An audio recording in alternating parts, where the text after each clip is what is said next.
The film The Silence of the Lambs. Practically everyone has heard of it. Dr. Hannibal Lecter occupies only 14 minutes of screen time in the film, yet he became its main jewel. This is largely due to Anthony Hopkins' genius acting, managing to embody in his character the penetrating intellect, humor, and unpredictability of a serial killer. Looking at his face, one involuntarily shivers and simultaneously wonders, what is this mysterious, unusual man thinking? What lies behind his smile? What secret knowledge allows him to penetrate people's minds, read their thoughts, see their past, and the very essence of a person? Throughout the film, Hannibal kills 6 people, 2 police officers, a doctor, an ambulance driver, a tourist, and a patient in a mental institution. The latter he drove to suicide with a simple conversation. He is the embodiment of evil, the purest terror incarnate. Yet, in some unfathomable way, he makes us fall in love with him. How does he manage this? Why does the viewer sympathize with Hannibal while watching the film, hoping he will escape? The reason lies in his virtues. Dr. Lecter possesses many positive character traits, and largely thanks to them, he evokes not only fear, but also sympathy. Let's study him a little deeper.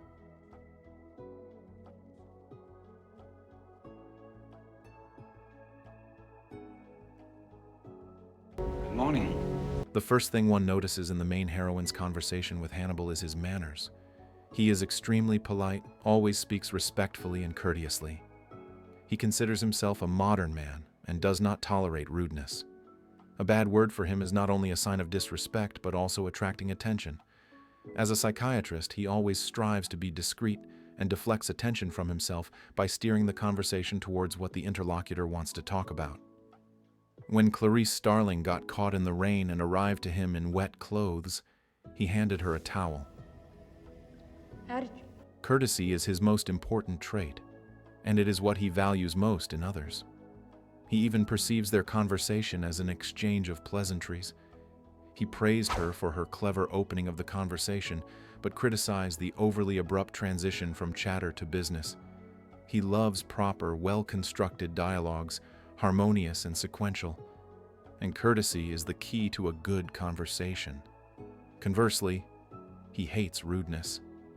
When Miggs, the patient in the adjacent cell, throws his ejaculate at Clarice, Hannibal explodes for the only time in the entire film. That I've had that happen to you, discourtesy is unspeakably ugly to me. He displays a mass of negative emotions and tells her he would never have allowed this. All the next night, Lecter whispered something to Miggs, and Miggs cried. The next morning, he was found with his tongue swallowed. Neither before nor after this incident does Hannibal show signs of anger. When he beat the police officer to death with a baton, he was listening to music from a receiver and relaxing. In his understanding, even physical violence cannot compare to what Miggs did. From this, one can conclude that Hannibal hates rudeness as a crime of the mind, more than murder as a crime of the body.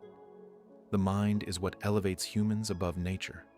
The mind gives man everything, and neglecting it is the worst thing a person can do. If one looks more closely, it becomes clear that Hannibal knew from the very beginning where Buffalo Bill, whom Clarice is seeking, was located. He drew a picture of a certain cathedral and hung it in the most visible place in his cell. When he was finally asked what kind of drawing it was, he gladly answered, "It's the Duomo, seen from Belvedere, Florence." In other words, he depicted not just the Santa Maria del Fiore Cathedral, one of Florence's main attractions, but how it looks from one specific viewpoint, from the Forte de Belvedere fortress. Later, it becomes known that Buffalo Bill lives in the city of Belvedere, Ohio. He could have said this directly, but decided that the game was more interesting for him. Hannibal loves puns. He gives clues by replacing words and composing anagrams. Thus, he gave Clarice the coordinates of a warehouse belonging to his former patient named Hester Moffett, which is an anagram of the word, "the rest of me." Then he would say that Buffalo Bill's real name is Louis Friend, which is an anagram of the combination iron sulfide, or false gold. He loves composing puzzles and watching others try to solve them. In doing so, he tests people, checks how smart they are. The picture Duomo View from Belvedere is one such puzzle.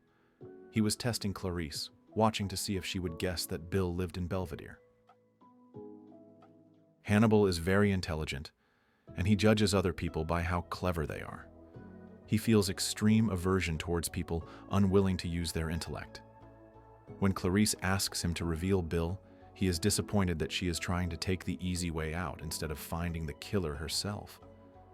In his opinion, finding the killer is very easy. One just needs to use their brain. He decides to help her, but not to find the killer for her, but to make her find him herself. To some extent, he becomes her teacher. Even when Clarice comes to him with a fake offer from the senator regarding a transfer to an institution on an island, he is not angry with her. He acknowledges that it was a very smart move on her part. On the contrary, he admires such a magnificent idea. She displayed intellect and earned his sincere respect, despite it being a blatant lie.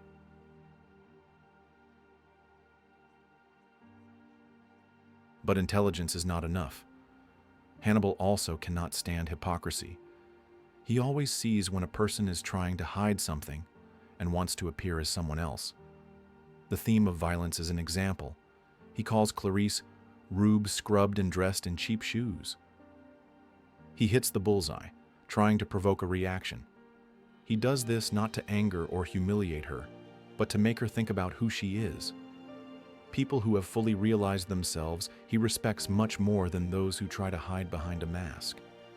As we know from Dr. Chilton's words, Lecter hates him most of all. He considers the head of the institution enemy number one. Why? Could it be because Dr. Chilton pretends to be a kind, responsive person who cares for his patients while, in reality, he is greedy, selfish, and dreaming of promotion? For Hannibal, hypocrisy is enough reason to kill a person. Frankness is the reason why Hannibal did not reveal Bill, although he continued to leave clues leading to him. He is sympathetic to Buffalo Bill because Bill clearly realizes who he is. Bill does not pretend to be someone else. He realized he is transgender, realized he is a cruel maniac killer, and does not try to change himself to please anyone else. Buffalo Bill is absolutely honest with himself, and Hannibal respects him for that, however strange it may sound. Hannibal is familiar with friendship, pure and devoid of selfishness. He has a good relationship with FBI agent Clarice Starling. One could even say he cares for her, wants her to solve the Bill case and get a promotion and recognition. Clarice earned this through honesty. She confided in him a childhood story she had told no one else. It was her most intimate secret, tormenting her for many years. And thanks to this honesty, Hannibal saw a friend in her. A strange, frightening, and surprising friendship emerged. Despite Hannibal behaving very intimidatingly towards her, speaking without blinking, looking from under his brows, he conducts a psychotherapy session with Clarice. He learns the details of her terrible memory and tries to heal her. At the very end, he calls her and asks, "Well, Clarice, have the lambs stopped screaming?" Meaning, did the treatment help? Hannibal knew who Buffalo Bill was from the very beginning. He pointed out to Clarice the man killed and dressed in a dress. He said this was done by a newly fledged killer testing his wings. At the end, he will say he saw Bill in May 80 with his patient. Hannibal always had an ace up his sleeve. At any moment, he could tell any investigator how to find the serial killer everyone was unsuccessfully chasing. And then, in exchange for cooperation, he would be transferred from the basement cell to an ordinary prison with a real window in the cell, which he dreamed of. Instead, Hannibal sat for 8 years in a mental institution waiting for the right moment. He wanted to be sure that at the moment they wanted to transfer him, he would manage to escape.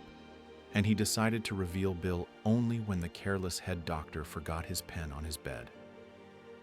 Hannibal escaped from custody thanks to patience. Patience was the only thing he had in reserve after being imprisoned.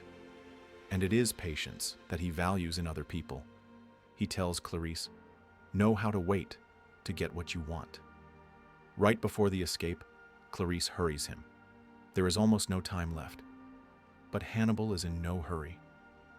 Instead of thinking about escape, he listens to Clarice's childhood story about how she tried to save a lamb from death. It's just that time is different for us. But that's all you have. The question of why Hannibal eats people undoubtedly lies in his insane side, but even that can be explained. Patience, intelligence, courtesy, and honesty, these are the virtues Lecter values in others. These are the four main factors by which he judges people. Those who possess these qualities deserve his friendship and respect, and those who cannot boast intelligence, patience, or courtesy, he sincerely despises and doesn't even consider human. The modern person, in his opinion, is an intellectual being, and those who do not use their intellect are not far removed in development from animals. Consequently, their lives should end like those of animals, by being eaten. Just before Hannibal escaped from his cage, the guards, unknowingly, inflicted the worst possible insult upon him. One of them uttered the phrase, "Dinner for the livestock," and the other chimed in, "What he wants for breakfast. Damn thing from the zoo." People whom Hannibal considers animals call him livestock. For this, Lecter doesn't just kill them, he beats one to death with a baton with hatred and relish and bites the face of the other. Undoubtedly, Hannibal is an incredibly frightening personality. No one would wish to live next door to such a man. However, it must be acknowledged, he deserves respect. He has his own rules which he follows unwaveringly. He is extremely honest and courteous. You can talk to him about anything. There is hardly a topic on which Lecter would have nothing to say. Hannibal is the epitome of intellect and cruelty, which is probably the most impressive combination for a serial killer. In the end, Hannibal gains freedom, and one can only pity whoever is not polite to him, because courtesy is the least of what is available to any person.